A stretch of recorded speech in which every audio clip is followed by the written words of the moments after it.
मला वाटतंय निकालाची सुद्धा वाट बघायची गरज नाही। बांधवानो, बार्शी विधानसभा निवडणुकीच्या निमित्तानं महाविकास आघाडीचे आणि शिवसेना उद्धव बाळासाहेब ठाकरे पक्षाचे अधिकृत उमेदवार, महाराष्ट्राचे माजी मंत्री, या तालुक्याचे माजी आमदार आदरणीय दिलीपरावजी सोपल साहेबांच्या प्रचारार्थ ह्या सभेचं आयोजन केले।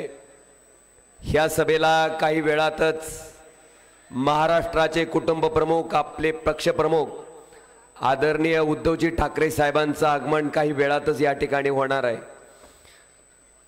मी थोडा सर्व याचायला आलतो। व्यासपीठावरील उपस्थित असलेल्या सर्वच मान्यवरांची मी क्षमा मागतो आणि आपल्या सर्वांचा नामोल्लेख आदरणीय व्यासपीठ असा करतो। आणि व्यासपीठाच्या पुढे उपस्थित असलेले बार्शी भागातील सर्व वडीलधारी मंडळी, तरुण मित्र, जिथपर्यंत माझ्या माईकचा आवाज जातोय तिथपर्यंत घराघरातून ऐकणाऱ्या माझ्या माता भगिनी आणि बंधूंनो, बांधवांनो, सगळ्यात पहिल्यांदा मला तुमचं मनापासून आभार आणि ऋण व्यक्त करायचंय। 19 ते 24 आम्हाला जरा सासुरवास होता, सारखं मुदीमुळं आलं, मुदीमुळं आलं, मुदीमुळं आलं करायची। त्यांना सांगितलं मी, बाबा रे, हिंदुहृदय सम्राट शिवसेना प्रमुख बाळासाहेब ठाकरेंनी घडवलेले कडवट शिवसैनिक, त्याचा हा लोकसभा मतदारसंघ आहे।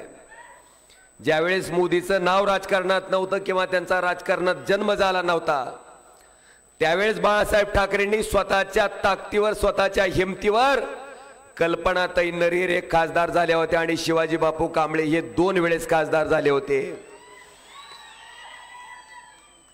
पण त्यांचं काय दुसण्या देणं बंदच नव्हतं। मग मी भगवंताच्या चरणी एवढीच प्रार्थना केली की भगवंता, मोदी सोबत असताना मी 1,27,000 मतांना निवडून आलतो, आता एक संधी अशी दे की मोदी विरोधात असावे आणि मी 1,27,000 किमान एक का होईना पण आगाव मत घेऊन निवडून यावं, अशी विनंती मी भगवंतांच्या चरणी केली।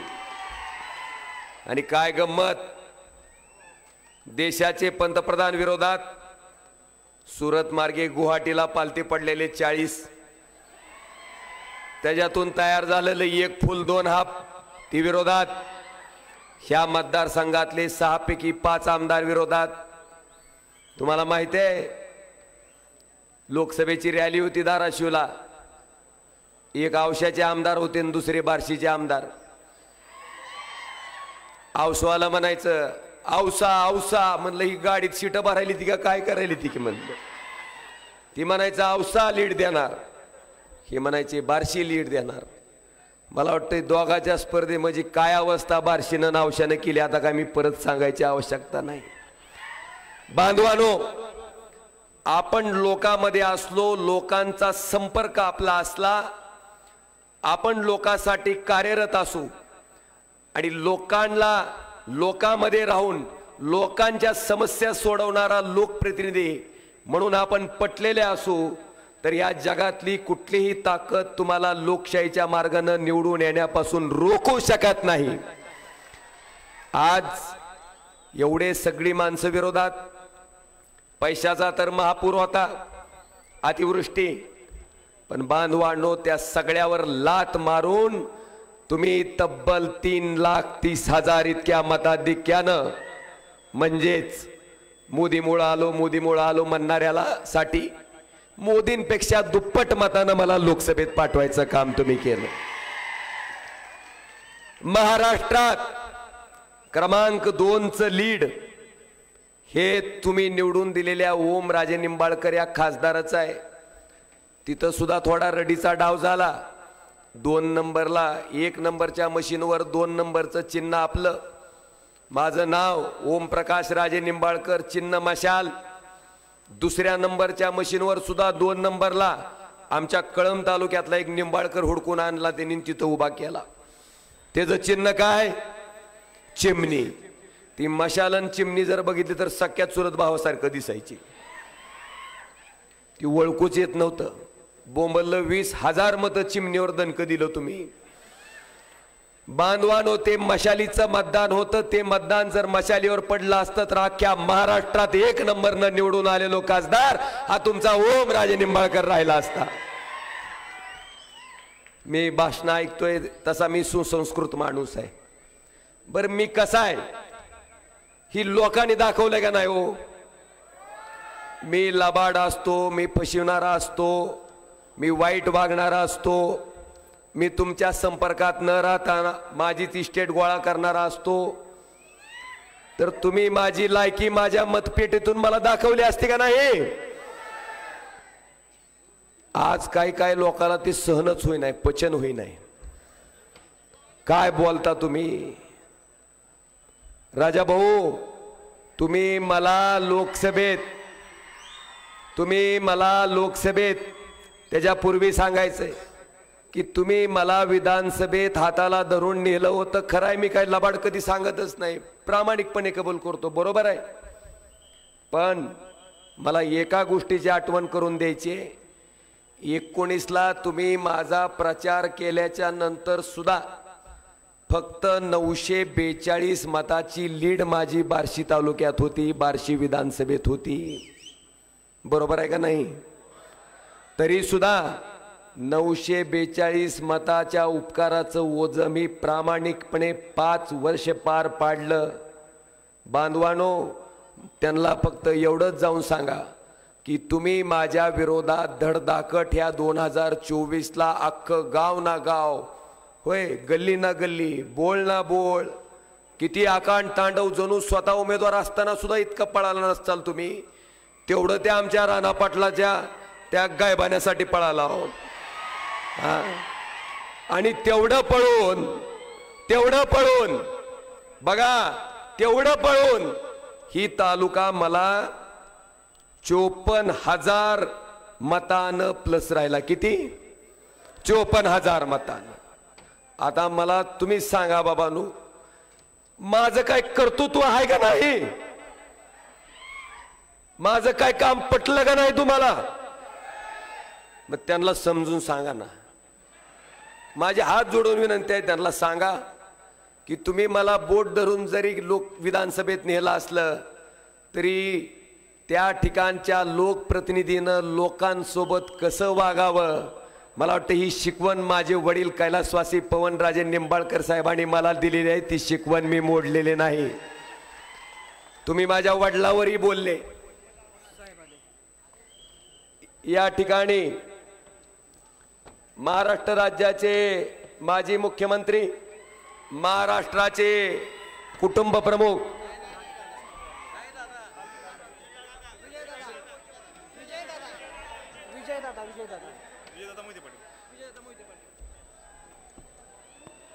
सोलापूर जिल्ह्याचे नेते आदरणीय विजयदादा मोहिते पाटील यांचं स्वागत. मी बोलू का? बांधवानो, माझ्या वडिलांबद्दल बोललं गेलं. कैलासवासी पवनराजे निंबाळकर साहेबांच्या बाबतीत ते वारल्याच्या नंतर त्यांना कशा पद्धतीनं संपवलं गेलं याचं साक्षीदार पूर्ण धाराशिव जिल्हा आहे, पूर्ण महाराष्ट्र आहे. त्यांच्याबद्दल तुम्ही बोलता. त्यांना भाऊंना एवढंच सांगायचंय की धाराशिव जिल्हा मध्यवर्ती बँकेत जो घोटाळा झाला होता त्याच्यात स्वतः हायकोर्टानं कैलासवासी पवनराजे निंबाळकर साहेबाला क्लीन चिट दिलेली आहे. तुम्ही त्यांच्याबद्दल बोलावी इतकी तुमची लायकी नाही, तुमची तर अजिबातच नाही. आणि माझ्या वडिलांना जर काही चुकीचं केलं असतं तर बांधवानो, 2004च्या विधानसभा निवडणुकीमध्ये पवनराजे साहेब अपक्ष म्हणून निवडणूक लढवत होते. समोर डॉक्टर पद्मसिंह पाटील 40 वर्ष मंत्री राहिलेला माणूस एका पक्षाकडनं निवडणूक लढवत होता. त्या निवडणुकीमध्ये मतदानाच्या दिवशी पद्मसिंह पाटलानं दैनिक जागृत जनप्रवास नावाच्या पेपरमध्ये पवनराजेंचा पद्मसिंह पाटलाला पाठिंबा नावाची खोटी बातमी छापून आणली आणि राजे साहेबाच्या नावानं मागितलेल्या मताच्या भिकेवर त्यांना त्या ठिकाणी केवळ 484 मतानं विजयी होता आलं होतं. तीच गोष्ट तीच आडी पोटात ठेवून या ठिकाणी विजयदादांचं आगमन झालंय. टाळ्याच्या गजरात आपण सर्वांनी त्यांचं स्वागत करावं. बांधवानो, राजे साहेबांना संपवायचं पाप त्या ठिकाणी पद्मसिंह पाटलानं केलं. जर राजे साहेब चुकीचे असते तर मला वाटतं ही वेळ पद्मसिंह पाटलाला आली नसती. त्यांना जिवंत ठेवून जिवंत राहून लोकशाही मार्गाने लढायचं काम त्या ठिकाणी त्यांनी केलं असतं. आज बघतोय बरेच विषय आहेत. तुम्ही माझ्याकडे बघता, समोरच्या लोकांकडे पण बघता, कोण कसं वागतंय हाय का नाही हो. बार्शीत प्लॉटिंग करायची असली तरी तुम्हाला परमिशन काढावी लागते. बार्शीत तुम्हाला मुरमाची रॉयल्टी काढायची असली तरी तुम्हाला परमिशन काढावी लागते का नाही. ही मी सांगत नाही. आणि भाऊ, तुम्हाला मला सांगायचंय की तुम्ही फक्त एका विधानसभेतच काम केलं ह्या लोकसभेला, तर ती विधानसभा मला 54,000 प्लस आहे. किती? 54,000. आता मी काल परवा ऐकलं की म्हणले माझा करेक्ट कार्यक्रम करायचा आहे. तुमचं 20 तारखेचं वाढून ठेवलेलं बघा म्हणा आधी. आता तुम्ही एका मतदारसंघात फिरलाव तर 54,000 प्लस झाले. आख्या लोकसभेच्या 6 विधानसभेत जर फिरले तर किती हजारांना प्लस होईल हो. मला प्रचार तर करायची गरज पडू देता का नाही. तुम्ही त्याची काळजी करू नका. आणि लोकशाही आहे. लोकशाहीमध्ये कुठल्याही माणसाला कुठल्याही मतदारसंघात निवडणूक लढवायचा अधिकार आहे. माझं तर माझ्या प्रतिस्पर्ध्याला जाहीर आव्हान असते की मी माझ्या आयुष्यातले 24 तास सामान्य माणसासाठी देतो. तुम्ही सुद्धा तुमच्या आयुष्यातले 24 तास सामान्य माणसासाठी द्या. आणि फक्त एक दिवस नाही, 5 वर्ष 24 तास 365 दिवस अखंडपणे द्या. माझं चॅलेंज आहे. मग लोक सांगतील कोण खरं आहे कोण खोटं आहे. उग एक दिवस करून होत नसते, 1.5 दिवसात आणि कोल उसात. तिथं जातीचं लागतंय, येरागाबाळ्याचं काम नसतंय म्हणा भाऊ. हा, आणि आज बऱ्याच गोष्टी आहेत. आपण बघितलं असेल की या तालुक्यात जी दहशत माजवली गेलेली आहे, आपलं दहशतीचं लय वाकडं आहे. मी बी आपला जीव असा हातावर ठेवून निघालेलो आहे. आपलं काहीच नाही. कोण म्हणतंय आमचं ह्याव आहे त्याव आहे. मला सांगा, आमच्याकडे जर बेनामी काळी प्रॉपर्टी असती तर जसे लोक स्वच्छ होण्यासाठी कमळाबाईच्या सावलीखाली गेले का नाही तो. आम्ही गेलो का? आम्ही प्रामाणिक आहेत, इमानदार आहेत आणि आम्ही काही चुकीचं केलं नाही. त्यामुळे कमळाबाईच्या ईडीची भीती आम्हाला नव्हती. म्हणून खुट्टा ठोकून या ठिकाणी ठामपणे उद्धवजी ठाकरे साहेबाच्या मागे प्रामाणिकपणे उभं राहायचं काम ह्या ओमराजेने केलंय. भाऊ, तुमचा इतिहास माझा इतिहास बघा. मी कधीही माझ्या पक्षाशी बेमानी मी केली नाही.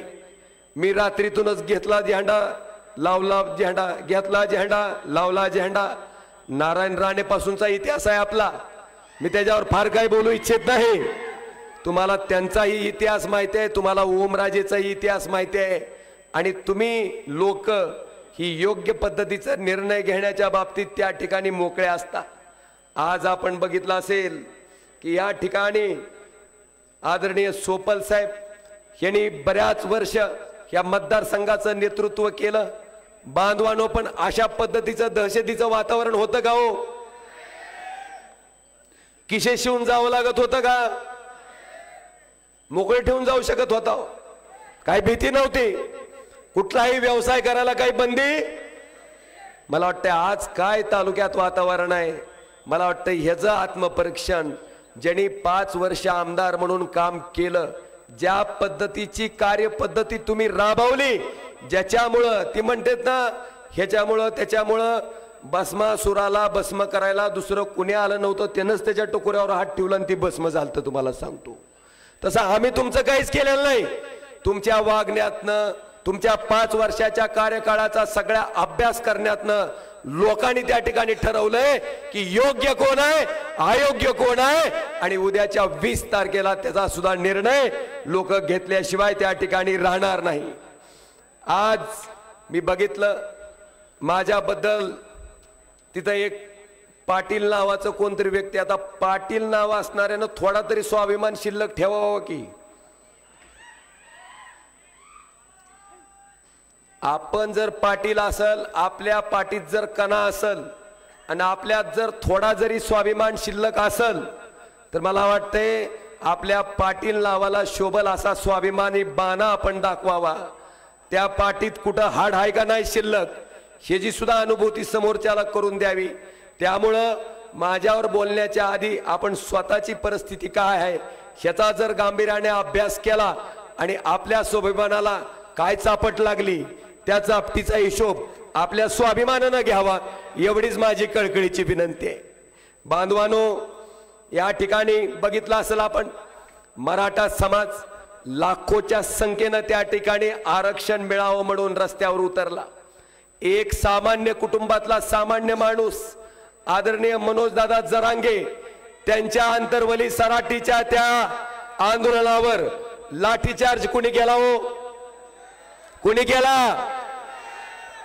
आपल्या आया बहिणीचे डोके फोडायचं काम त्या ठिकाणी झालं. त्याच्यानंतर हे आंदोलन पुढे आलं.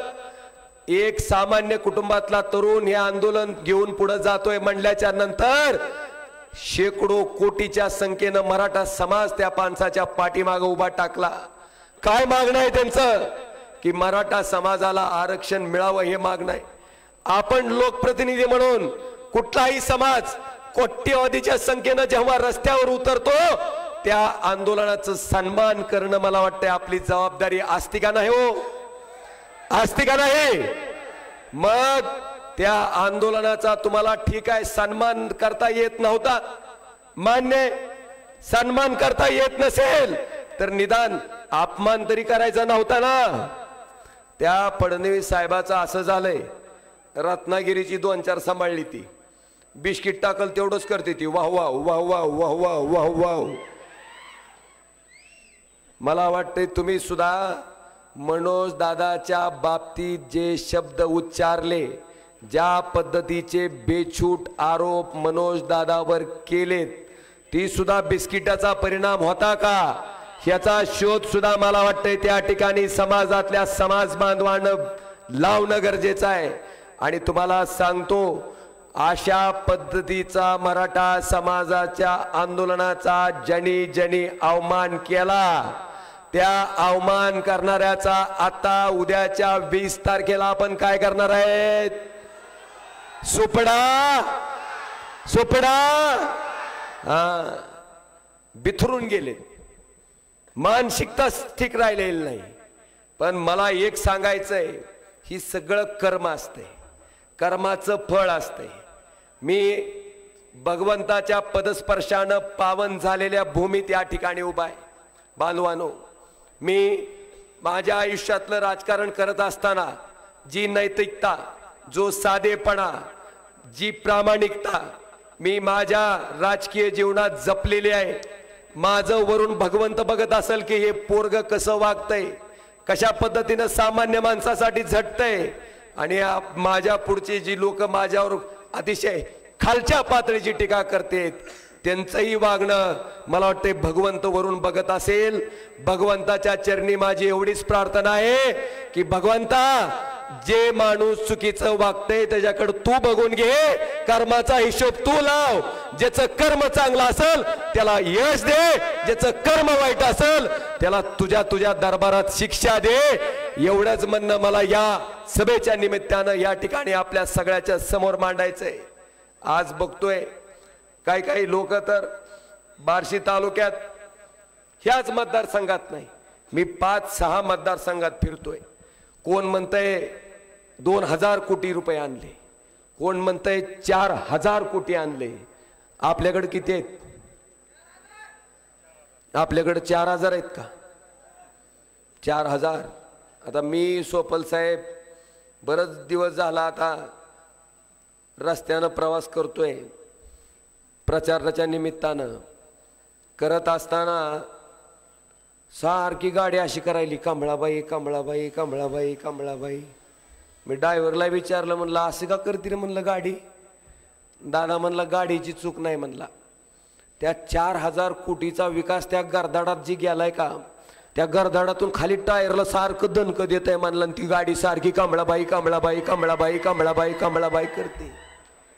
काय अवस्था आहे विकास कामाची आपण बघतोय. बांधवानो, माझ्यावर विचारलं जातंय तुम्ही काय केलं. आता मला सांगा, प्रधानमंत्री ग्राम सडक योजना ही कुणाची आहे हो? केंद्र सरकारची आहे. पण आपण नारळ फोड्या कार्यक्रम करत नाही का? अरे तुम्ही खासदार केलं म्हणून मला अधिकार आला. मी जर माझ्या गोर्धनवाडीची जमीन विकून जर काय काम केलं असेल तर त्याचं नारळ फोडावून लोकांत आणून सांगावं एवढ्या कोटीचा विकास मी केला. अरे तुम्ही मला मतदान टाकून खासदारच केलं नसतं तरी विकास काय आवाळातून ताणला असता का मी? बांधवानो, ओम राजे लोकप्रतिनिधी म्हणून तुम्ही मला मतदान टाकलं. तुम्ही जीएसटीचे पैसे भरता, टॅक्सचे पैसे भरता, तुमच्या कष्टाचे पैसे तुम्ही मला मतदान टाकून आमदार केलं, खासदार केलं, म्हणून तुमचे पैसे तुमच्यासाठी खर्च करायचा अधिकार तुमच्या माध्यमातून मला मिळालाय. मला वाटतंय हे काम करत असताना मी कर्तव्य म्हणून करतो, उपकार म्हणून करत नाही. जे कोण उपकार म्हणून करत असतील त्यांना त्यांचे उपकार लखलाभ. ओम राजे कायम कर्तव्य म्हणून त्या ठिकाणी काम करत आलाय आणि कर्तव्य म्हणूनच त्या ठिकाणी पुढच्या काळात सुद्धा करणार आहे. बांधवानो, लोकसभेच्या निवडणुकीत मी काय तुम्हाला पैसे देऊ शकलो का हो? का तुम्हाला दाब दिला? तुम्ही कोणाचं स्टेटस टाकलं की तुम्हाला फोन आला का माझा? कशाच्या जीवावर केलं आपण हे सगळं? मला वाटते निखळ आणि निर्वयाज प्रेमाच्या जीवावर बांधवानो मला तुम्ही 54,000 मताचं मताधिक्य त्या ठिकाणी दिलंय. ज्याच्या डोक्यात प्रकाश पडत नसल त्यांना कृपा करून सांगा. लोक दहशतीनं, लोक दाब देऊन, लोक अडवणूक करून, लोकांवर खोटे गुन्हे दाखल करून लोक आपलीशी करता येत नाही. लोकांना प्रेम, माया आणि त्या ठिकाणी प्रामाणिक काम लावून जिंकावं लागतं. तेवढं जर तुम्ही केलं तर निश्चितपणे अशा पद्धतीची परिस्थिती तुम्हाला कधी भविष्यात येणार नाही. आज असंख्य विषय आहेत, बरेच गोष्टी आहेत. मला फक्त आज आवर्जून या कार्यक्रमाच्या निमित्तानं एवढंच विनंती करायची, या सभेच्या निमित्तानं एवढंच विनंती करायची आहे की उद्याच्या किती तारखेला? 19 का? जागे हो. 20 तारखेला मतदान आहे आपलं. आता इथं सुद्धा घोळ घातलाय बर का, रडीचा डाव इथं सुद्धा खेळला जातोय. आता इथं 1 नंबरची मशीन आहे, जी मशीन पूर्ण भरलेली आहे. त्या मशीनचं आपलं चिन्ह कितव्या नंबरला आहे? कितव्या नंबरला आहे? कितव्या नंबरला आहे? व्यवस्थित. आता तुम्हाला काय झालंय? सोयाबीनचा भाव पडल्यामुळे तुम्ही गेला कातावून. तुम्हाला असं वाटतं की कवा जाईन बटन दाबीन, असं वाटतंय का नाही? लय जोशात जाऊन तुम्ही बटन दाबता. आता जाताना शांततेत जावा. मला बरं झालं सोयाबीनच्या भावावरून आठवलं. बाई और बहिनो, केवढ्याला ऐकायला सोयाबीन आता? हा, 4000. मग 11,000 रुपये क्विंटलचं सोयाबीन 4,000 रुपयानं इकायला. भाई और बहनों, आपकी निश्चिती हुई क्या नहीं हुई? बघा बघा बघा, बहुत हुई म्हणायला लागले. काही लोक लोकसभेच्या प्रचारात म्हणायचे कांद्याचा भाव महत्वाचा नाही होय, सोयाबीनचा भाव महत्वाचा नाही, काय महत्वाचा आहे? काय महत्वाचं आहे? देशप्रेम. म्हणजे सगळं तुमच्या सोयीनच का? म्हणजे तुमच्या तोंडातून ही वाक्य म्हणजे एखाद्या पूर्ण व्यसनाधीन माणसानं येऊन गावात दारू किती वाईट असते ह्याच्यावर व्याख्यान दिल्यासारखं नाही का? सांगा बरं मला. काय बोलता बांधवानो? सोयाबीनची ती अवस्था आहे. मोदी साहेबाचं आपल्यावर किती प्रेम आहे माहिती आहे का तुम्हाला? कांदा निर्यातीला परवानगी मिळाली, पण कोणत्या कांद्याला? लाल कांद्याला नाही, पांढऱ्या कांद्याला. का? पांढरा कांदा गुजरातला होतो, त्या कांद्याला परवानगी, लाल कांद्याला परवानगी नाही. बांधवानो, मोदी साहेब आता येऊन प्रचार करतेत, मी आपला साधा खासदार आहे. आपल्यात काय खासदाराचं तरी दिसतंय का? खालच्या कडं बसून पोलीस सुद्धा बाहेर अडवायला होतो मला. इथं म्हणलं कुठं चालला म्हणलं तुम्ही? म्हणलं बेटा खासदार हो म्हणलं, तू काय रांगीत कपडं घातलं म्हणजे काय असं का म्हणलं? भाषण करायचंय म्हणलं मला. तुम्ही जर इथं मला सोडलं गर्दीत तर फोटो सुद्धा काढायला असं विचार करीत नाही ती. आपण मी म्हणतो का नाही नाही म्हणून? कसं पाहिजे तसं हाय का नाही? तसं मी साधा माणूस आहे, साधा खासदार आहे. तुट काय प्रॉपर्टीचा आपल्याला नादच नाही, कारण मेल्यावर माणसाला वर काय घेऊन जाता येत नाही मला पक्क माहिती आहे. जी नेताच येत नाही त्याच्यासाठी कशाला उगाच जीव जाळून घ्यायचा अख्खा आयुष्यभर? हा, वर गेल्यावर बी शिल्लक काय राहतंय? काम आणि प्रेम आणि नाव राहतंय. तेवढं जपायचं काम मात्र पक्क मला येतंय, तेवढं जमतंय मला चांगलं. साधा माणूस आहे. मोदी साहेबाला मला विचारायचंय की ह्या महाराष्ट्राला 2 लाख पोरांना रोजगार देणारा वेदांता फॉक्सकॉन नावाचा प्रकल्प पुण्याला येणार होता. मोदी साहेब, तुम्ही भारत देशाचे पंतप्रधान आहात का गुजरातचे आहात? तुम्ही आमच्या 2 लाख पोरांच्या प्रपंचात चुलीत पाणी वतून प्रकल्प कुठे नेला? गुजरात. मला तुम्हाला प्रश्न विचारायचा आहे. 2 लाख प्रपंच त्या ठिकाणी त्या प्रकल्पावर चालले असते. हा प्रकल्प जात असताना हितले मुख्यमंत्री, 2 हाफ मुख्यमंत्री, ह्या तिघापैकी एक तरी मोदीला बोलू शकते का हो?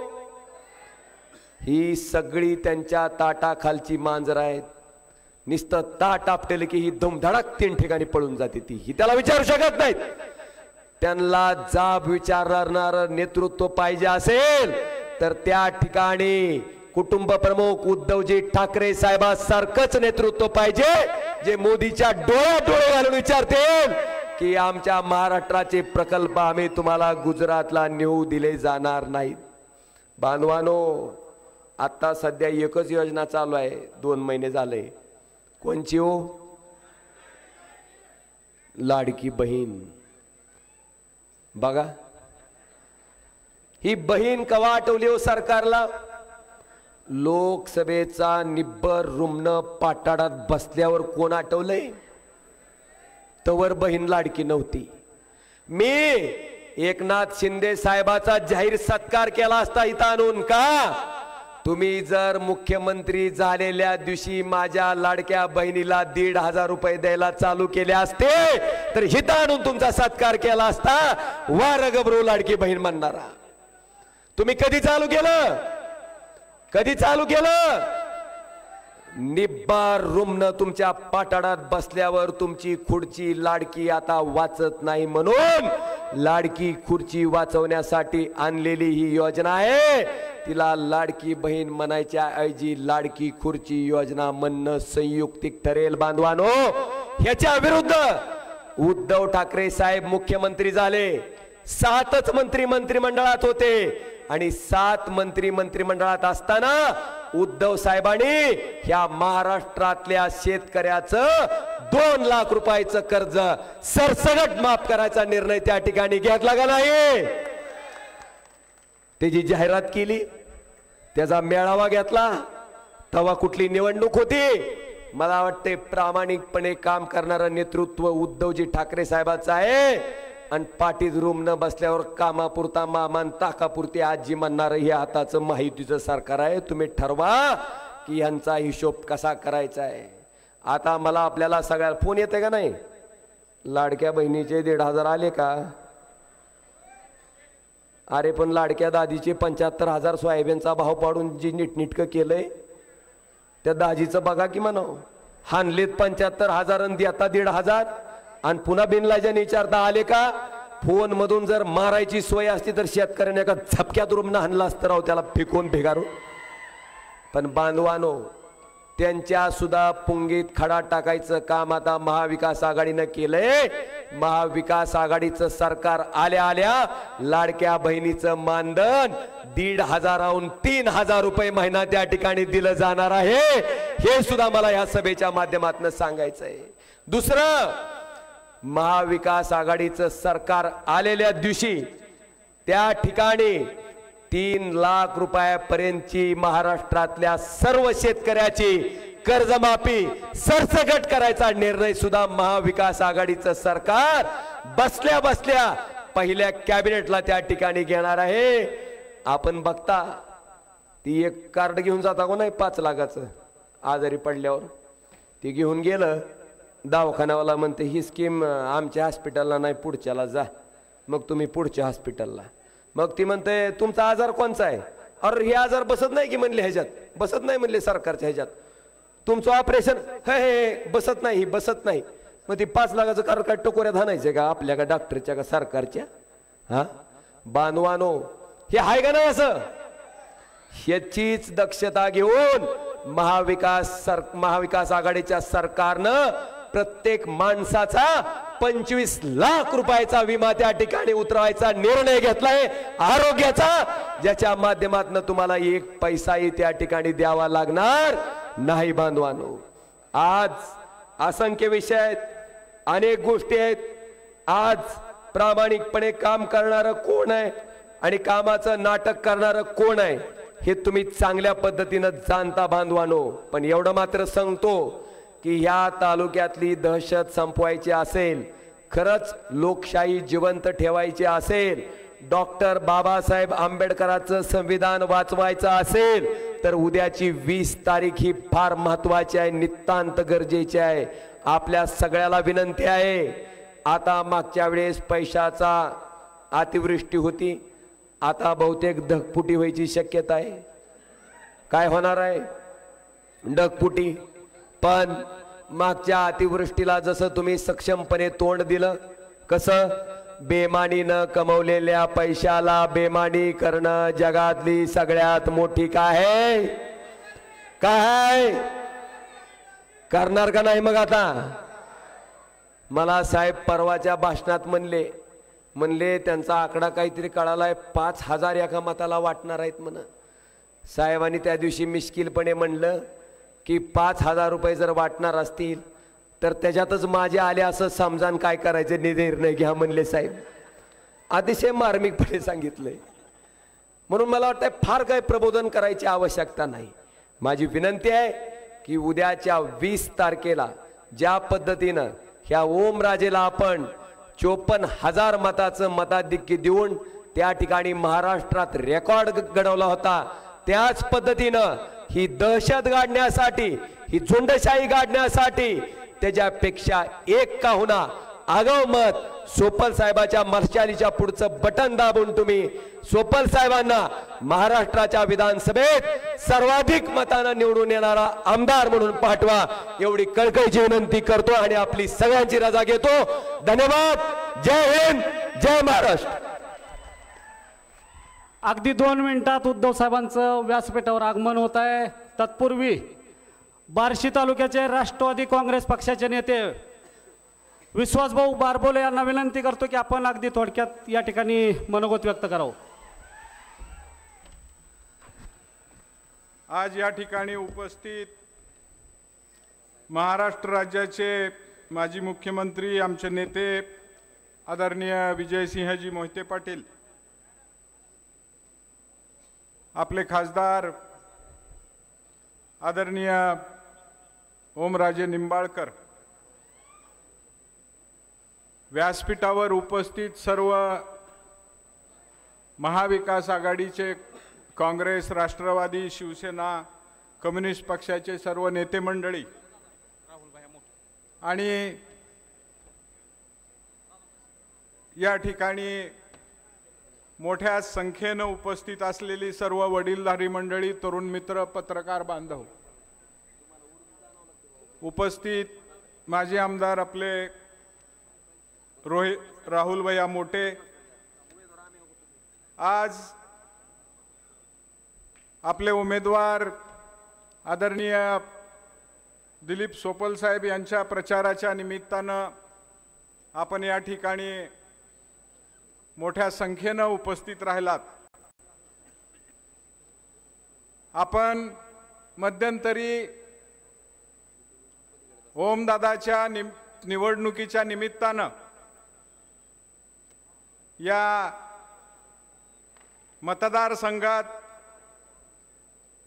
त्या निवडणुकीला सामोरं जात असताना अतिशय चांगल्या प्रकारचा प्रतिसाद या तालुक्यातल्या लोकांनी या निवडणुकीच्या निमित्तानं दिला। भरघोस असं मतदान त्या ठिकाणी त्यांना आपण केलं। प्रचंड दहशतीचं वातावरण असताना अनेक लोकांनी पुढे न येता घरी बसून कार्यक्रम केलेला आहे, पण आज या विधानसभेच्या निवडणुकीच्या निमित्तानं फिरत असताना या तालुक्यातल्या आणि शहरातल्या जनतेनं या पुढच्या आपल्या विरोधी उमेदवाराला चारी मुंद्या चित करायचं निश्चितपणानं ठरवलेलं आहे। कारण त्याचा त्रास आपल्याला या तालुक्यातल्या लोकांना आणि या शहरातल्या लोकांना आजपर्यंत झालेला आहे। मध्यंतरी लोकसभेची निवडणूक झाली, महाविकास आघाडीच्या निमित्तानं आदरणीय शरदचंद्रजी पवार साहेब, उद्धव ठाकरे साहेब, काँग्रेसचे सर्व नेते मंडळी या महाराष्ट्रामध्ये फिरत होते। अतिशय चांगल्याच अशा प्रकारचा त्या ठिकाणी प्रतिसाद मिळाला।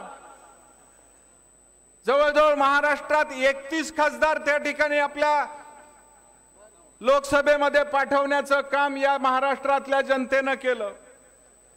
घवघवीत असं यश महाराष्ट्रामधून मिळालं।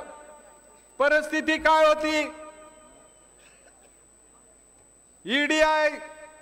ईडी, सीबीआय याच्या माध्यमातून अनेक लोकांना, अनेक या महाराष्ट्रातल्या काँग्रेस बरोबर, शिवसेने बरोबर काम करणाऱ्या लोकांना जबरदस्ती त्या ठिकाणी त्यांच्याकडे खेचण्याचं काम केलेलं होतं। आज तीच परिस्थिती महाराष्ट्रातली शिवसेना फोडली, राष्ट्रवादी काँग्रेस पक्ष फोडला आणि ज्या पद्धतीनं गुंडगिरीचं आणि दहशतीचं राजकारण केलं, तीच परिस्थिती आपल्या तालुक्यात पण आपण सगळेजण पाहतोय। महाराष्ट्र राज्याचे माजी मुख्यमंत्री आदरणीय पक्षप्रमुख उद्धव साहेब ठाकरे यांचं आगमन झालेलं आहे। टाळ्यांच्या गजरात आपण त्यांचं स्वागत करताय। या भगवंत नगरीमध्ये माननीय उद्धव साहेब ठाकरे यांचं आगमन झालेलं आहे। आदरणीय दिलीपरावजी सोपल साहेबांचं या ठिकाणी आगमन झालेलं आहे। कहो दिल से जय भवानी, कहो दिल से। आदरणीय उद्धव साहेब ठाकरे यांचं आगमन झालेलं आहे। टाळ्यांच्या गजरात साहेबांचं आपण स्वागत करायचं आहे।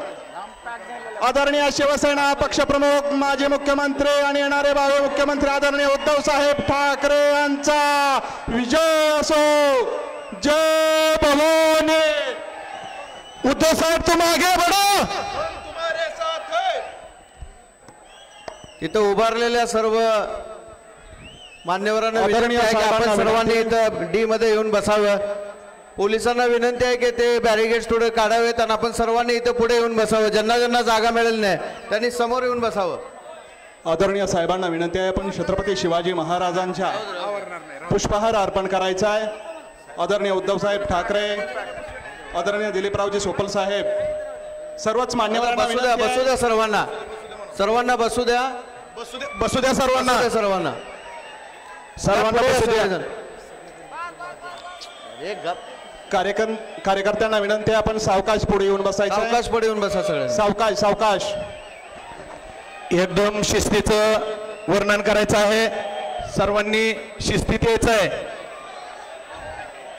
हा, सर्वांना विनंती आहे की सर्वांनी शिस्तीत यायचं आहे. महिला पण भरपूर प्रमाणात आलेल्या आहेत. कुणालाही त्रास न होता सर्वांनी व्यासपीठावरील सर्वांना विनंती आहे की आपण सर्वांनी मागे सरकायचं आहे. सर्वांना पुन्हा एकदा विनंती आहे, कृपया कुणीही गडबड करू नका. सगळ्यांना सभेचा आस्वाद घ्यायचा आहे.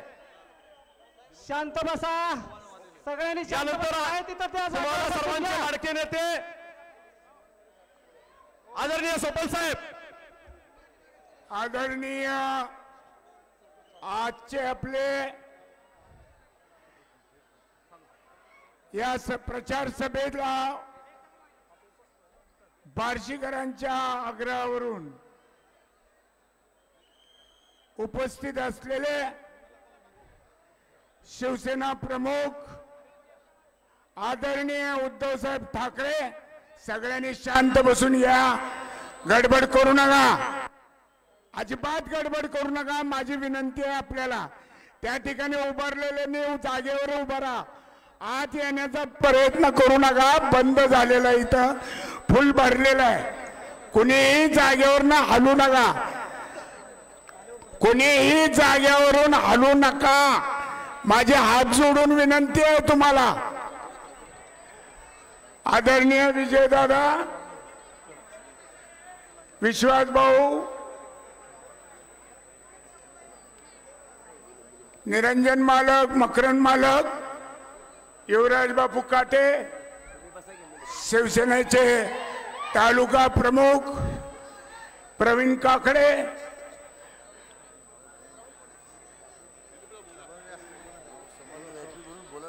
सर्व महाआघाडीतील पक्षाचे उपस्थित नेते, वडीलधारी मंडळी आणि तरुण मित्रांनो आणि सभा ऐकणाऱ्या माझ्या माय भगिनींनो, आज आपल्या उत्साहाचा अक्षरशः महासागर झालेला आहे. आणि त्याबद्दल मी जेवढी काही तुमच्याबद्दल कृतज्ञता व्यक्त करावी तेवढी थोडी आहे. मी आज उद्धव साहेबांच्या साक्षीनं फक्त एक 4च मुद्दे मांडणार आहे की आपण जर मला विधानसभेत जाण्याची संधी दिली तर मी बार्शी उपसा सिंचन योजना पूर्ण करायचा प्रयत्न करेन. वैराग तालुक्याचं अपुरं स्वप्न हे सुद्धा मी पूर्ण करण्याचा प्रयत्न करेन. मराठवाड्याचं जवळगाव धरणात मध्ये पाणी सोडण्याचा प्रयत्न करेन. भगवंताच्या बार्शीचं हे देवस्थान तीर्थक्षेत्र म्हणून युती शासनाच्या काळात पंढरपूरला कॅबिनेटची मीटिंग घेऊन आदरणीय मनोहर जोशी साहेबांनी ते मंजूर केलं. पुढे काही तांत्रिक अडचणी आल्या, पण आज तीर्थक्षेत्राचा सरकारच्या माध्यमातून महाविकास आघाडीच्या निधी घेऊन उद्धव साहेबांसह या भगवंताच्या दर्शनाला येईल. बार्शी शहराला नियमित पाणी पुरवठा करण्याचं काम करेन. त्याचबरोबर ग्रामीण भागात सुद्धा जिथं जिथं अडचण आहे तिथं तिथं पाणी पुरवठ्याचा निश्चित कार्यक्रम मोठ्या प्रमाणात हाती घेईन.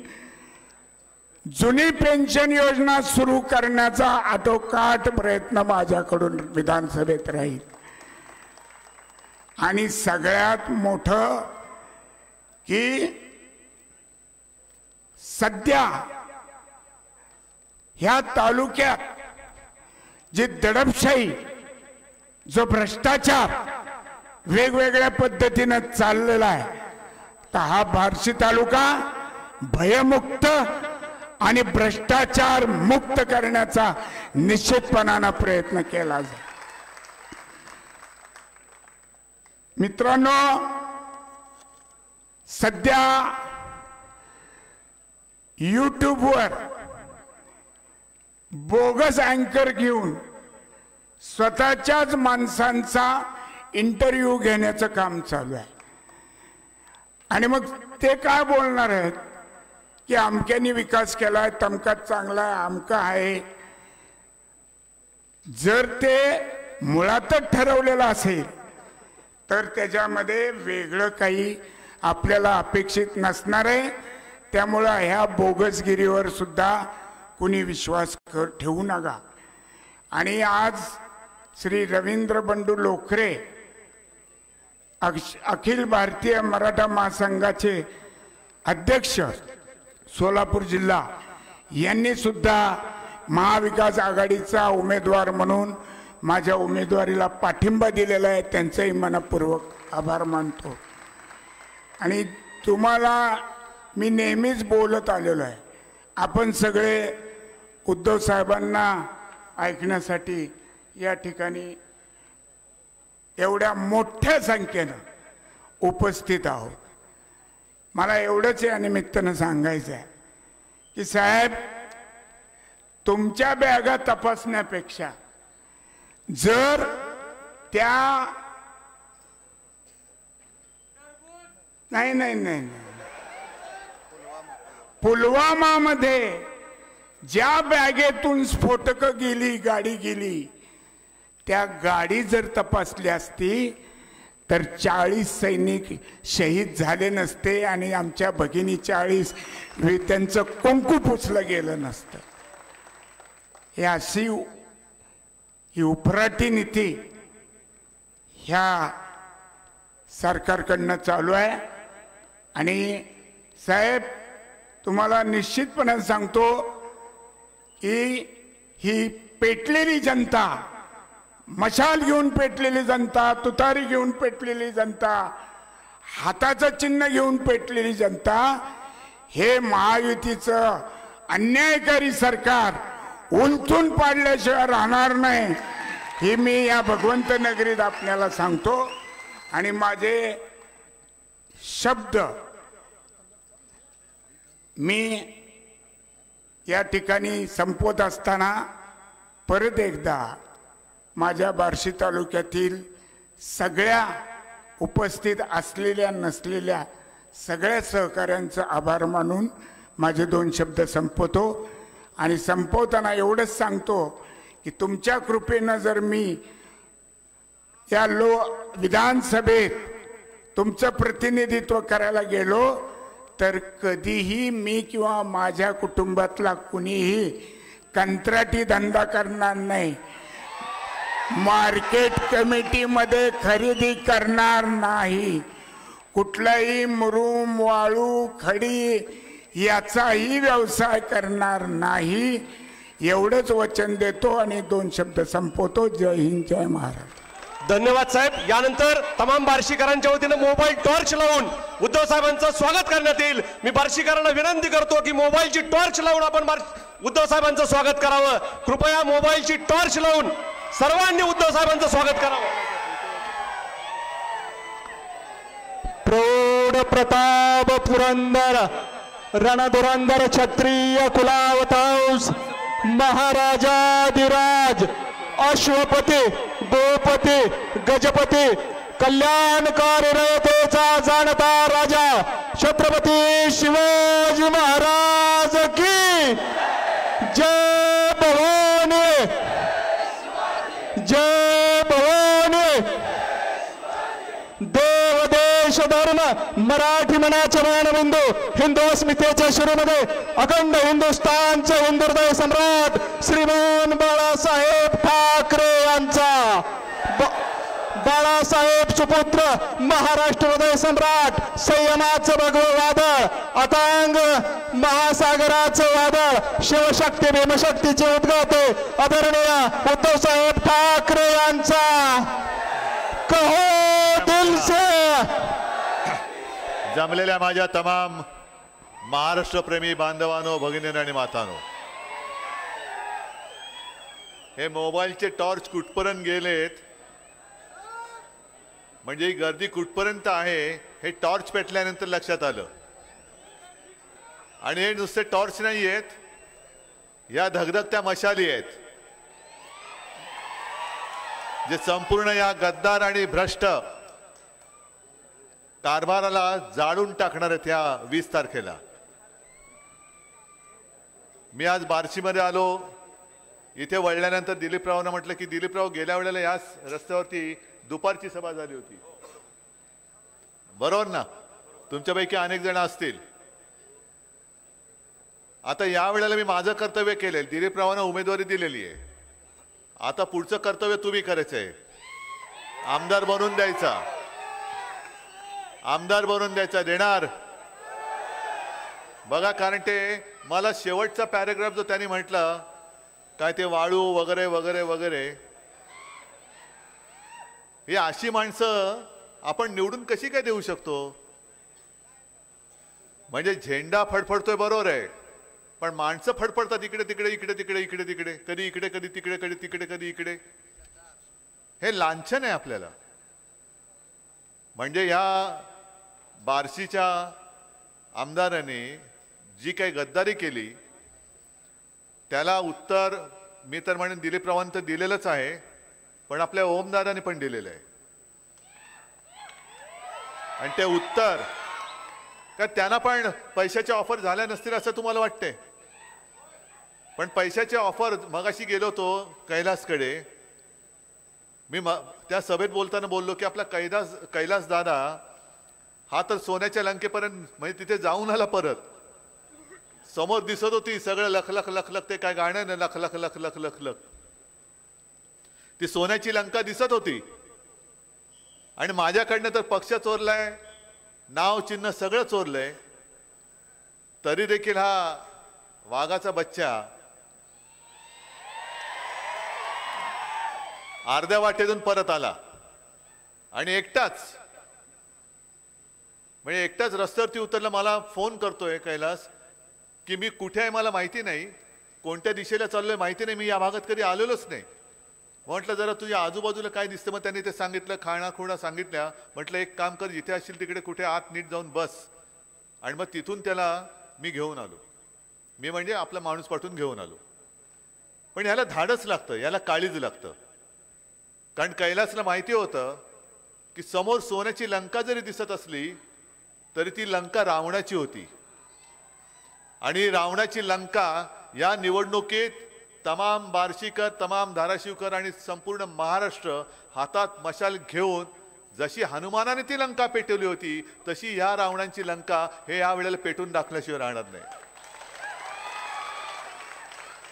कारण कैलासला मी विचारलं अरे कैलास म्हटलं परत आल्यास पण एवढं मोठं सगळं होतं तुझ्या समोर माझ्याकडे तर काळोख आहे तुला काळोख असलं तरी हातात मशाल आहे ना काळोख काय काळोख सुद्धा आपण जाळून टाकू शकतो काळोखात सुद्धा प्रकाश मार्ग दाखवणारी आपली मशाल हातात घेतल्यानंतर तो मला कसलीच पर्वा नाही आणि म्हणून मला या सगळ्यांचं कौतुक आहे तुमचं सगळ्यांचं मला कौतुक आहे अभिमान आहे की गद्दार विकले गेले पण निष्ठावान विकले गेलेले नाहीत निष्ठा ही विकत जाऊच शकत नाही मुळामध्ये पूर्ण महाराष्ट्रभर चित्र आहे आज दिलीपराव तुम्ही ज्या ज्या गोष्टी सांगितल्या आणि तुम्ही सांगितलं मी प्रयत्न करेन मी तुम्हाला शब्द देतो तुम्ही दिलीपरावला निवडून द्या आपलं महाविकास आघाडीचं सरकार आणा या सगळ्या गोष्टी मी करून दाखवेन अगदी वैराग तालुका हो कधीपासून मागणी आहे युती सरकार होतं आपलं तेव्हा हे नालायक तेव्हा त्यांना शिवसेना चालत होती कारण महाराष्ट्रात कोण ओळखत नव्हतं बसले आपल्या खांद्यावरती आपल्याला वाटलं काय भगवा झेंडा हातात आहे आपल्यासारख्यांचं स्वच्छ मन असेल आणि फिरवलं महाराष्ट्रामध्ये जसं मी सांगतो अनेक ठिकाणी मी जातो तिथे आपल्यासमोर गद्दारच उभे आहेत. गद्दार जुनी निशाणी घेऊन गद्दार उभे राहत आहेत. अरे तुम्हाला लाज वाटायला पाहिजे या गद्दारांना. स्वतःचं कर्तृत्व काही नाही. पक्ष चोरताय, नाव चोरताय, चिन्ह चोरताय, वडील चोरताय. मला त्यांच्या वडिलांची कीव येते की यांना स्वतःच्या वडिलांचं नाव घ्यायला लाज का वाटते. काय वडिलांनी तुमच्या काय पाप केले. तुम्हाला जन्म झाला हा वेगळा भाग आहे. पण जसं मी ठणठणीत माझं नाव सांगतोय की उद्धव बाळासाहेब ठाकरे, आणि मला माहिती आहे की एवढी जनता जमते ते उद्धव ठाकरेला किंमत नाहीये. उद्धव बाळासाहेब ठाकरे यांना किंमत आहे. आणि जे सगळं वलय आहे हेच तर मोदींच्या आणि शहांच्या पोटात दुखते. घराणेशाही ही माझी घराणेशाही आहे. माझ्या घराण्याची परंपरा आहे आणि ही माझी वडिलोपार्जित संपत्ती आहे. बघा ते तुमच्या ईडी, सीबीआय, इन्कम टॅक्स वाल्यांनी मोजताच येणार नाही. आणि हे जे काय वैभव आहे, मोदी साहेब आपण देशाचे पंतप्रधान आहात दुर्दैवाने, पण आपल्याला माणसं पैसे देऊन आणावी लागतात. माझ्याकडे इकडे एक सुद्धा भाड खाऊ आलेलं नाहीये, एक सुद्धा नाही. पण यांचा आव असा असतो, म्हणजे बाकीच्या गोष्टी मी काय परत परत तेच तेच सांगणार नाही. काल माझी बॅग तपासली, आज पण बॅग तपासली. म्हणजे माझी बॅग काय ऑटो चेकिंगवरती टाकली की काय. बरं जिथे जातोय त्याने मी प्रश्न विचारतोय की माझ्या आधी कोणाची बॅग तपासली. नाही तुम्ही पहिलेच. म्हणलं माझ्यापासून काय बोनी करतोय, चुकीचं गिराईक पकडलेस तू. पण माझी बॅग तपासली जाते, मला काही हरकत नाही. ज्याला माझा आक्षेप आहे तो हाच आहे की मी जसा प्रचाराला फिरतोय. आता तुम्ही किती वाजल्यापासून इकडे बसलायत? 6 वाजले. किती आता? 9:30 वाजले. बरोबर आहे. ही एवढ्या वेळ माझी माणसं माझ्यासाठी थांबून राहत आहेत. आता जसे ते फिरतायत विमानाने आणि हेलिकॉप्टरने, आपणही फिरतोय.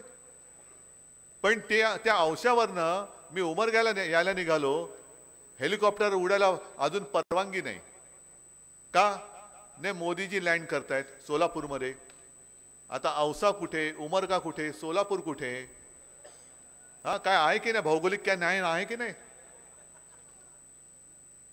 आणि माझा आक्षेप इकडेच आहे की माझं हेलिकॉप्टर उडवायला तुम्ही मोदी येईपर्यंत आसमंत बंद करतात. म्हणजे काय नाकाबंदी लावताय? म्हणजे रस्त्याने चालले तर नाकाबंदी आहे. बाकी ते रोड शो जोरात करतात. सगळे आजूबाजूला पोलीसच असतात साध्या वेशामधले. लोकांना वाटतं काय तोबा गर्दी आहे हो, सगळे पोलीस. मग सगळ्यांना अडवून ठेवतात. मुंबईमध्ये सभा असली, गेल्या लोकसभेला तर पुण्यामध्ये यांची सभा होती, त्या संपूर्ण परिसराला लष्कराच्या छावणीचं रूप आलं होतं. मग एवढा बंदोबस्त तुम्ही लावताय, काय अधिकार आहे? काय नुसते पंतप्रधान म्हणून ते प्रचाराला येत आहेत? खरं म्हणजे देशाच्या पंतप्रधानांनी कोणत्याही एका पक्षाचा प्रचार करता कामा नये. कारण मोदीजी तुम्ही भारताचे पंतप्रधान आहात, भाजपाचे नाहीत.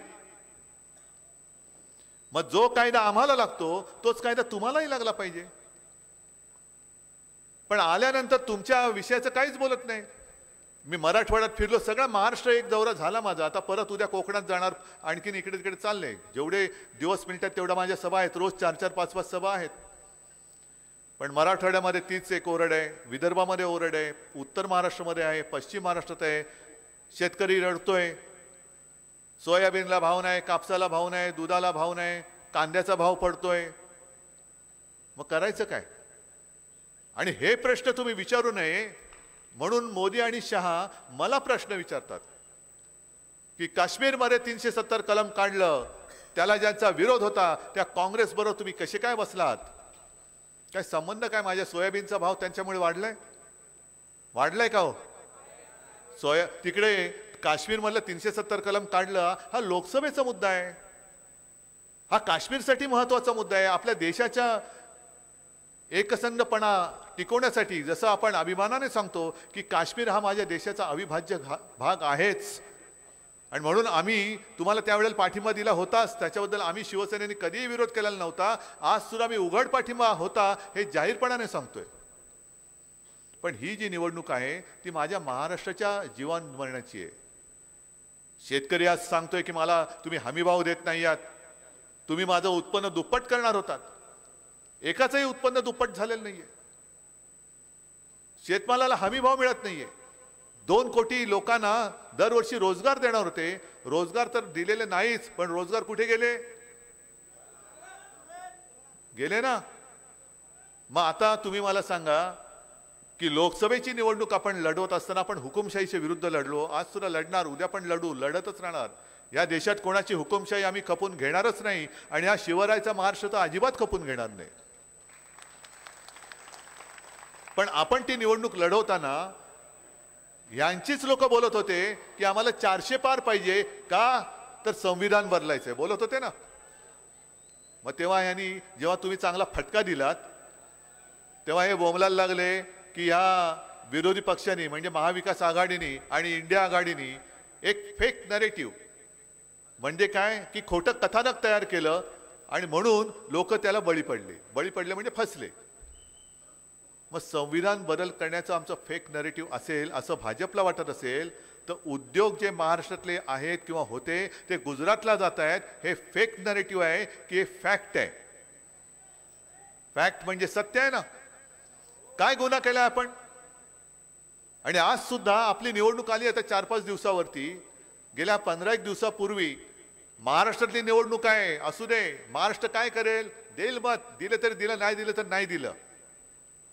आपल्या राज्यामध्ये आपण जो आणू इच्छित होतो विदर्भामध्ये, कारण सगळे भाग महाराष्ट्र हा पूर्ण विकसित झाला पाहिजे म्हणून माझ्या वचननाम्याचं मी ते एक शीर्षकच ठेवलंय, स्वावलंबी महाराष्ट्र, समर्थ महाराष्ट्र, सामर्थ्यवान महाराष्ट्र. आपण तो टाटा एअरबसचा उद्योग नागपूरमध्ये आणू इच्छित होतो, त्याने जागा दाखवत होतो, जागा दाखवली होती, गेला कुठे? गुजरात. आणि अगदी आपल्या निवडणुकीच्या तोंडावरती आपल्या जखमेवरती मीठ चढावं अशा पद्धतीने आम्ही तुमचा उद्योग तर आणलाच, पण तुमच्याकडे निवडणूक असताना देखील आम्ही मोठ्या प्रमाणावरती त्याचं उद्घाटन पण करून दाखवलं. काय दिमाखात मोदींनी उद्घाटन केलं? ही तुम्हाला महाराष्ट्रातील लोक म्हणजे काय गांडूळ वाटली की काय? मी प्रत्येक सभेत सांगतोय की महाराष्ट्र हा गांडूळ पैदास करणारा राज्य नाहीये. महाराष्ट्रामध्ये छत्रपती शिवरायांचे मावळे जन्माला येतात. ही गांडोळांची पैदास नाहीये. तुम्ही सगळं काही गुजरातला नेताय. बरं, मी प्रत्येक सभेत मुद्दामून सांगतोय कारण कुठेही मला गुजरात आणि महाराष्ट्र असा वाद नाही करायचा. या बार्शीमध्ये सुद्धा अनेक गुजराती राहत असतील, महाराष्ट्रामध्ये राहतात, त्यांच्यात आणि आपल्यामध्ये कुठेही वाद नाहीये. तो वाद, ती भिंत मोदी आणि शहा बांधतायत. मोदी आणि शहा. बरं, कालांतराने मोदी जातील, शहाही जातील, पण त्यांना कळत नाही की त्यांनी बांधून ठेवलेल्या भिंती या तशाच राहतील. पाडणार कोणत्या? आपल्यामध्ये एक तर हिंदू मुसलमान म्हणून वाद लावायचा. गेल्या वेळेला हे त्यांचेच सगळे शब्द आहेत की मुसलमानांनी आपल्याला मत दिली. अहो, का नाही देणार? कारण त्यांना कळलं तुमचं हिंदुत्व आणि आमचं हिंदुत्व हे वेगळं आहे. तुमचं घर पेटवणारं हिंदुत्व आहे, माझ्या घरातली चूल पेटवणारं हिंदुत्व आहे. हा फरक कळल्यामुळे मुस्लिम लोक सुद्धा बरोबर आले. मग त्याच्यावरनं मला टोमणे मारायला लागले. काल तिकडे मुंबईमध्ये आपण एक उमेदवार दिलेला आहे, आपला कट्टर शिवसैनिक हरून खान, त्याच्या पत्नी पण नगरसेविका होत्या. हा 20, 25, 30 वर्ष आपला शिवसैनिक आहे, उत्तम मराठी बोलतो, शिवसैनिकासारखा वागतो, आणि त्याला उमेदवारी दिली तर देवेंद्र फडणवीस तिकडे जाऊन काय बोलतायत? हे वोट जिहाद करतायत, वोट जिहाद. आणि म्हणून तुम्ही यांच्या विरुद्ध मताचं धर्मयुद्ध करा असं ते मला ते सांगतायत. मग मी निवडणूक आयोगाला विचारतोय की धर्मयुद्ध करा हे तुमच्या निवडणूक आचारसंहितेत बसतं का? आणि देवेंद्रजी, मी एका शिवसैनिकाला शिवसैनिक म्हणून उमेदवारी दिल्यानंतर तुम्ही त्याच्या विरुद्ध धर्मयुद्ध करायला सांगत असाल तर हा शिवसैनिक 2014 आणि 2019 मध्ये मोदींसाठी मत मागत होता, तेव्हा तो तुमचा का तुम्हाला वाटत होता? म्हणजे तुमचा उदो केला तर तो दाऊदचा माणूस असला तरी चालतो, आमच्याकडे असला तर तो चोर, आणि तुमच्याकडे आल्यानंतर तुम्ही काय त्याला ते आहे ना, दिवाळी आली मोती साबणाची वेळ झाली, तुम्ही काय मोती साबणाने आंघोळ घालून त्याला पवित्र करून घेता?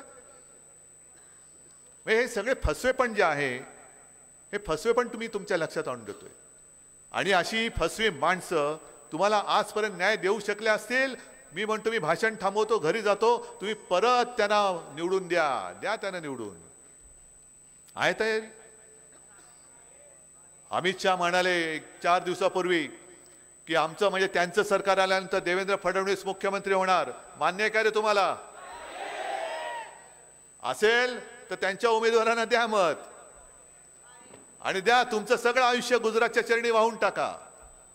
तुमचं आयुष्य, तुमच्या मुलाबाळांचं आयुष्य. महाराष्ट्र हा कधी कोणाचा गुलाम बनून राहणार नाही, कधी बनणार नाही. आपले सेनापती बापट जे म्हणायचे, आम्ही दरवेळेला भाषणात सांगतो, पण ती वेळ आता आली आहे. महाराष्ट्र मेला तरी राष्ट्र मेले, खरा वीर वैरी पराधीनतेचा, महाराष्ट्र आधार या भारताचा. हा महाराष्ट्र आहे तो पराधीनतेचा वैरी आहे, वीर आहे. आणि आज महाराष्ट्र तुम्ही तुमच्या चरणी जणू काय नोकर असल्यासारखे वागवत आहे. महिलांना 1500 रुपये देत आहेत, शेतकऱ्यांना आम्ही कर्जमुक्त करू का? लोकसभेत फटका पडला म्हणून? मी मुख्यमंत्री झाल्यानंतर माझ्या पहिल्या अधिवेशनामध्ये, नागपूरच्या पहिल्या अधिवेशनामध्ये, मी शेतकऱ्यांना कर्जमुक्त करण्याची नुसती घोषणा करून नव्हतं थांबलो, मी करून दाखवलं होतं. तुम्हाला मिळाली होती की नव्हती कर्जमुक्ती? तुम्हाला तेव्हा सोयाबीनला भाव होता नव्हता, कापसाला होता, दुधाला होता, जे काय तुम्ही पिकवताय त्याला तुम्हाला भाव मिळत होता की नव्हता? मग आता जी काय परिस्थिती आहे, सोयाबीन तुम्ही फिरा ना इकडे, किती काय शेतकरी आलेत का रे? सोयाबीनचे आलेत ना? जे काय तुम्ही इकडे पिकवता, कारण मी विदर्भ मराठवाड्यामध्ये फिरलो, हा पण मराठवाड्याचा आहे. इकडे थोड्या सोलापूरमध्ये जरी आला तरी आपला हा भाग जातो धाराशिवमध्ये मतदारसंघात. पण ते सगळे शेतकरी मला सांगतात की तुमच्या वेळेला आम्हाला सोयाबीनला 10,000च्या वरती भाव होता, कापसाला भाव होता, आता सगळं पडत चाललेलं आहे. आणि जीएसटी एवढी आपलं सगळं पिळून टाकते, आयुष्य नासवून टाकते की सकाळी उठल्यानंतर आपण ब्रशिंग करतो, ब्रश घेतला त्या ब्रशला जीएसटी लागलेली असते, ब्रशवरती पेस्ट पिळली त्या पेस्टला जीएसटी आहे, चूळ भरून चहा घेतला चहावरती जीएसटी आहे, आंघोळीला गेलो साबणावरती जीएसटी, कपडे घातले कपड्यावरती जीएसटी, ब्रेकफास्ट केला त्याच्यावरती जीएसटी, हॉटेलमध्ये गेलो त्याच्यावरती जीएसटी, शेतकऱ्यांच्या अवजारावरती जीएसटी आहे की नाही, खतावरती आहे की नाही, कीटकनाशकावरती आहे की नाही, त्याच्यानंतर तुमची जी काय अवजार असतील त्याच्यावरती जीएसटी आहे की नाही. मग जीएसटी काय तुम्हाला सोडत नाही. तुम्ही उठल्यापासून झोपेपर्यंत जीएसटी आहे. म्हणून या निवडणुकीत काय करा, जीएसटी दिसेल त्याच्यात ते सरकार बसवा आणि तिला गुवाहाटीला पाठवून द्या आणि सांगा याला म्हणतात जीएसटी आली, तिच्यात तुम्हाला बसवतो आणि देतो पाठवून. काय झाडं, काय डोंगर. मी काल परवाकडेच तिकडे होतो आणि त्यांना तिथल्या मतदारांना तुफान गर्दी होती. मतदारांना मी सांगितलं की म्हटलं एकच तिकीट पाहिजे गुवाहाटीचं. यांना तिथले डोंगर दिसत आहेत, पण या गद्दारांना रायगडावरचं टकमक टोक आता दाखवायचं आपल्याला. रायगडावरचं टकमक टोक जे महाराजांचं शासन होतं, गद्दाराला जे शासन करायचे ते यांना राजकारणामध्ये आपल्याला करून दाखवायचे. आणि म्हणूनच आपण जी काही वचनं देतो आहोत, एक तर शेतकऱ्यांना आपण परत कर्जमुक्त करणार आहोत. मी ही वचनं मुद्दामून सांगतोय. महिलांना फक्त 1500 नाही तर 3000 करणार आहोत. महिलांना सुरक्षेसाठी स्वतंत्र महिला पोलीस स्टेशन्स आपण करणार आहोत. 5 जीवनावश्यक वस्तूंचे भाव शेतकऱ्याचं नुकसान होऊ न देता आपण स्थिर ठेवून दाखवणार आहोत. दिलीपराव तुम्ही सोबत होतात आणि आपलं सरकार होतं तेव्हा आपण हे करून दाखवलं होतं. मनोहर जोशी मुख्यमंत्री असताना 5 जीवनावश्यक वस्तूंचे भाव स्थिर ठेवून दाखवले होते. मुलींना मोफत शिक्षण दिलं जातं, तसं मी माझ्या महाराष्ट्रामध्ये जन्मलेल्या मुलांना सुद्धा मोफत शिक्षण देऊन दाखवणार आहे. कारण ह्या काही काही गोष्टी म्हणजे तुम्ही तर जगता आहात आणि तुमच्या आयुष्याच्या ज्या बातम्या आमच्यापर्यंत पोहोचतायत ह्या नुसत्या बघून मी सोडून नाही देत. मी कालच्या सभेत सांगितलं तेच तुम्हाला आज परत सांगतोय की टीव्ही चॅनलवरती अनेक बातम्या येत असतात. काल मी सहज एक बघितलं, राजदीप सरदेसाई यांनी एका शेतकऱ्याच्या ते घरी गेले अमरावतीमध्ये. दुर्दैव असं की त्या शेतकऱ्याने आत्महत्या केलेली, त्या आत्महत्या झालेल्या शेतकऱ्याच्या घरात राजदीप सरदेसाई गेले. त्याची विधवा पत्नी बसलेली, 2 तरणीवाण मुलं, आणि मग तो त्यांना विचारत होता तुमचं नाव काय, कितीचं कर्ज होतं, 1,00,000-1,15,00,000चं कर्ज असेल. मग दोन्ही मुलांना विचारलं तू काय करतोस, काय शिकतोस. तो मी शिक्षण सोडून दिलं आता, कारण शाळेची फी कशी भरायची, शिक्षण घेणार कसं, शिक्षण घेण्याची इच्छा आहे पण घेऊ शकत नाही कारण डोंगरासारखं कर्ज आहे. ते कर्ज फेटलं जात नाही म्हणून शिक्षण घेऊ शकत नाही. अनेक मुलांची लग्न होत नाही, कोणी मुली द्यायला तयार नाहीत. आणि मग त्यांनी त्याला विचारलं त्या मुलाला, अरे तू शेती करणार का. तो मी शेती अजिबात करणार नाही, हमाली करेन पण शेती करणार नाही.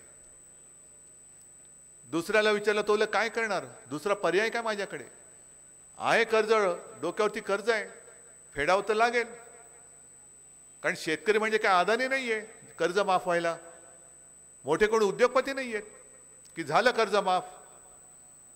पण ज्या मुलांना, शेतकऱ्याच्या माझ्या मुलांना शिकायचंय त्या मुलांना शिकता येत नाही. कारण का की फी भरायला पैसे नाहीत, वडिलांच्या डोक्यावरती कर्ज आहे, वडिलांना मला मदत करावी लागते. त्यांना मदत केली तर ते माझ्यासाठी, माझ्या कुटुंबासाठी खपतायत, झटतायत. त्यांना मदत करायला म्हणून मुलं शिक्षण सोडतायत. आणि मग अशा मुलांना शिकवायचं नाही तर काय करायचं, नुसतं बघत बसायचं. काश्मीर में 370 कलम निकाल दिया, त्याने का मुलगा शिकतोय. मुलगी शिकली, प्रगती झाली, 1500 देऊन घरी बसवली, काय उपयोग आहे त्या शिक्षणाचा. मुलं शिकले पाहिजेत, मुली शिकल्या पाहिजेत, त्यांना नोकरीसाठी उद्योग आले पाहिजेत. ना शिक्षणाचा पत्ता आहे.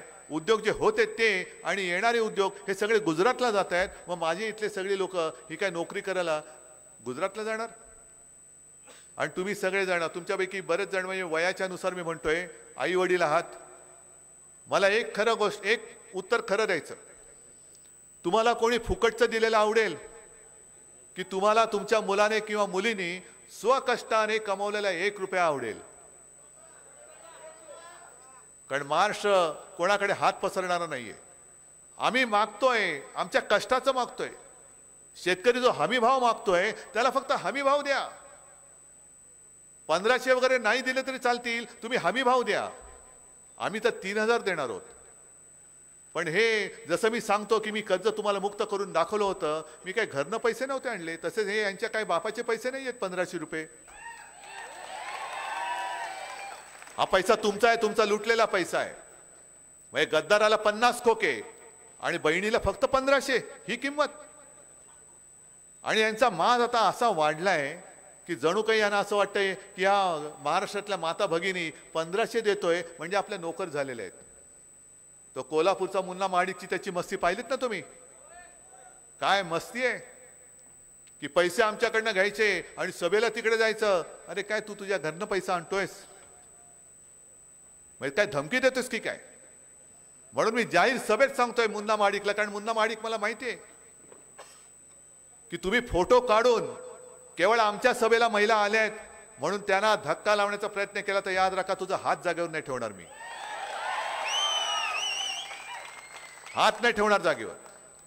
हीच तर शिकवण आम्हाला छत्रपती शिवाजी महाराजांनी दिलेली आहे. आणि ही शिकवण, हे संस्कार हे पुसून टाकायला चाललेले आहेत.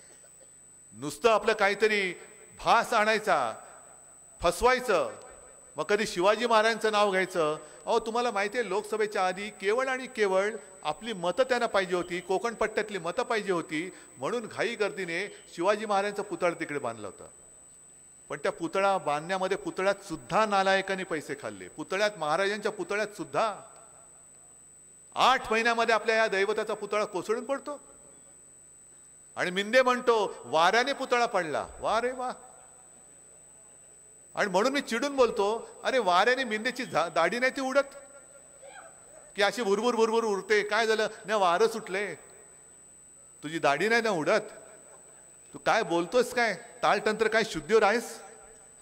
छत्रपती शिवाजी महाराजांचा पुतळा जे आमचं दैवत आहे तो कोसळून पडतोय आणि दुसरे त्यांचे ते चष्मे बहादर म्हणतायत वाईटातून काहीतरी चांगलं होतं, जोड्याने तोंड फोडलं पाहिजे, यांचं थोवाड फोडलं पाहिजे खरं म्हणजे. आणि म्हणून आम्ही त्याला जोडे मारलेच. महाराजांचा पुतळा पडल्यानंतर वाईटातून चांगलं, अरे पुतळा पडल्यानंतर त्या वाईटापेक्षा आणखीन चांगलं काय होणार आहे. आणि म्हणून मी ठरवलेलं आहे की यांच्यामध्ये आता माणुसकी शिल्लक राहिलेली नाहीये. धर्माधर्मामध्ये मारामाऱ्या लावतायत, आगी पेटवून घरांच्या होळ्या पेटून यांच्या हे पोळ्या भासतायत. महिला आता असुरक्षित आहेत, त्यांच्यासाठी आम्ही महिलांची पोलीस स्टेशन्स उभारणार आहोत जिकडे महिला अधिकारी आणि कर्मचारी सुद्धा महिलाच असतील. महिला पोलिसांची भरती आम्ही जास्त करणार आहोत. 25 लाखापर्यंत कॅशलेस मेडिकल सेवा सुद्धा आम्ही तुम्हाला देणार आहोत.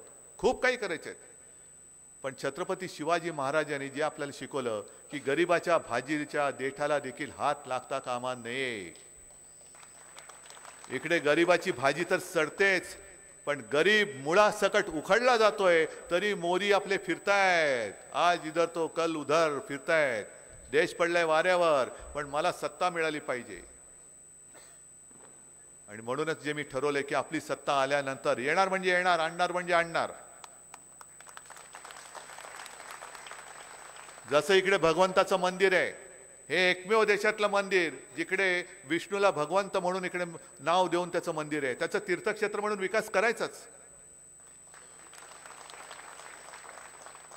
तसंच छत्रपती शिवाजी महाराजांची मंदिरं जी संस्कार पीठ असतील ही महाराष्ट्रातल्या प्रत्येक जिल्ह्यात मी उभारणार आहे. प्रत्येक जिल्ह्यात. आणि केवळ महाराष्ट्रामध्येच नाही तर हे गद्दार जिकडे पळाले होते, कुठे पळाले होते? सुरत, गुवाहाटी. पहिलं मंदिर मी सुरतलाच बांधणार आहे. बघू देवेंद्र फडणवीस आता अशी लाई झाले, काय करावं कळत नाही. अरे मोदींचं मंदिर बांधायच्या ऐवजी महाराजांचं मंदिर बांधतोय. अरे मोदींचं मंदिर तू घरी बांध तुझ्या.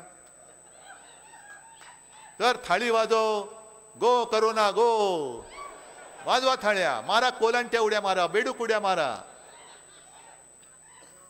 त्यावेळेला तुम्ही म्हणजे हे कोणी नव्हते, भाजपवाले कोणी नव्हते. महाराष्ट्र वाचवला ते या माझ्या सगळ्या महाराष्ट्रातल्या माता भगिनी आणि जनतेने महाराष्ट्र वाचवलेला आहे.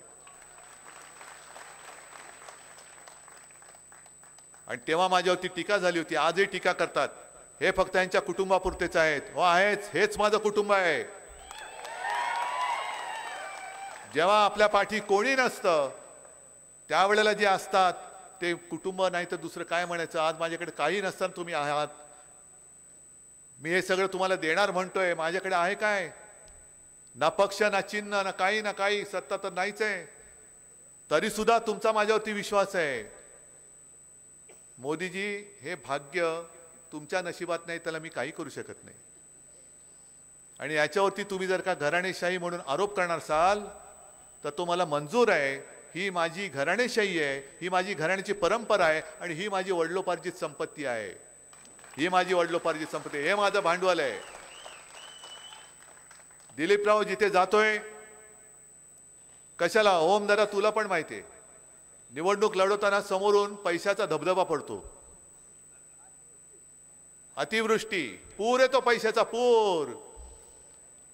पण मला त्याची चिंता नाही, कारण माझी संपत्ती ही इकडे आहे. आणि हे तुम्ही विकत जाणारे नाही आहेत. ह्यातले तुम्ही कोणी सुद्धा विकत घेऊ शकत नाही आहात. कारण जर का विकले जाणारे तुम्ही असता तर तुम्ही आज रात्री एवढ्या माझ्या सभेला जमलातच नसता. बरं, आपलं काय मिंद्याच्या सारखं आहे का की काहीतरी भाड्याने लोक आणलेत? हा, बिर्याणी ठेवले, म्हणजे बिर्याणी ठेवले, सगळं ठेवलंय आणि आपलं आणि म्हणून कशाला कणून बोलतो तू? म्हणजे यांना स्वतःची माणसं नाहीत. पक्ष चोरावं लागतं, चिन्ह चोरावं लागतं, माणसं भाड्याने आणावी लागतात. इकडे एक सुद्धा भाडकाऊ नाहीये, सगळी जिवंत माणसं आहेत, ओरिजिनल. ही खरी शिवसेना. अमित शहा जे बोलले ना नकली सेना, मी त्यांना बेअकली म्हणतो. त्यांना म्हणा येऊन बघा काय शिवसेना आहे. आता फक्त एकच काम करायचं. दिलीपराव तर आहेतच, हातात मशाल आहेच. या परिसरामध्ये जिथे जिथे मशाल आहे तिकडे मशाल, हात आहे तिकडे हात, आणि तुतारी फुकणारा मावळा असेल तिकडे तुतारी. याच्याशिवाय चौथं चिन्ह नाही. ठरलं?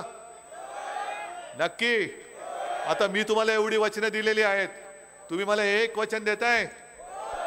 ठीक आहे, मग सगळ्यांना मी धन्यवाद देतो, शुभेच्छा देतो, आणि फक्त एकच विनंती करतोय की महाराष्ट्राला विकू देऊ नका. महाराष्ट्र विकला जाणार नाही याची खात्री करा. आणि भाजपची जी घोषणा आहे की महाराष्ट्राबद्दल लुटेंगे और दोस्तों को बांटेंगे, आम्ही झुकणार नाही, विकणार नाही, तुटेंगे नाही, बिकेंगे नाही, आणि यांना गुडघ्यावर आणल्याशिवाय राहणार नाही, ही एकच प्रतिज्ञा करा. आणि आपण सगळेजण शिवसेना प्रमुखांची, मी आहे बाळासाहेबांची मशाल, मी जाणणार यांचा भ्रष्ट कारभार, ही शपथ घेऊन मैदानात उतरा. धन्यवाद. जय हिंद, जय महाराष्ट्र.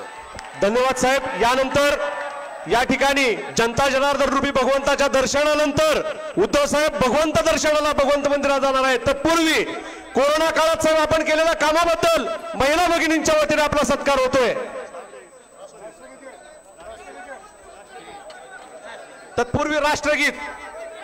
जनगण मन अधिनायक जय हे भारत भाग्य विधाता, पंजाब सिंधू गुजरात मराठा बीड उच्छल वंग, लुब्ध विनाचल यमुना गंगा, उच्छल जलशिष रंग, तव शुभ नामे जागे, तव शुभ आशीष मागे, गाये तव जय गाता, जनगण मंगलदायक जय हे भारत भाग्य विधाता, जय हे जय हे जय हे जय जय जय जय हे भारत माता की जय. या ठिकाणी साहेब आपण कोरोना काळात केलेल्या कामाबद्दल महिला भगिनींच्या वतीने सत्कार होतोय. कृपया आपण सत्काराचा स्वीकार करावा अशी विनंती आहे महिला भगिनींच्या वतीने. यानंतर साहेब आदरणीय उद्धव साहेब या ठिकाणी कोरोना काळात आपण केलेल्या कामाबद्दल महिला भगिनी आपला सत्कार करतायत. कृपया सत्काराचा स्वीकार करावा. तुळशीचा हार घालून, प्रकाश देवट्या मशालीचा, तुळशीचा हार घालून सत्कार.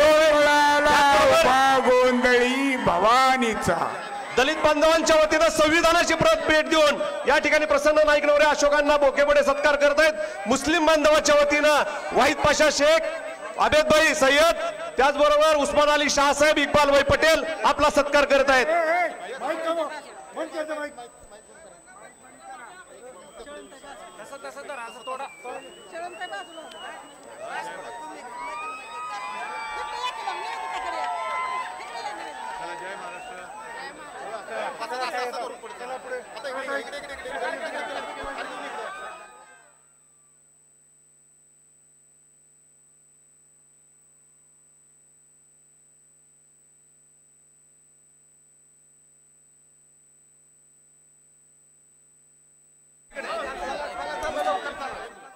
मुस्लिम समाजाच्या वतीने पण उद्धव साहेबांचा सत्कार होतोय. बार्शी तालुका मुस्लिम समाज वतीने उद्धव साहेबांचा सत्कार होतोय.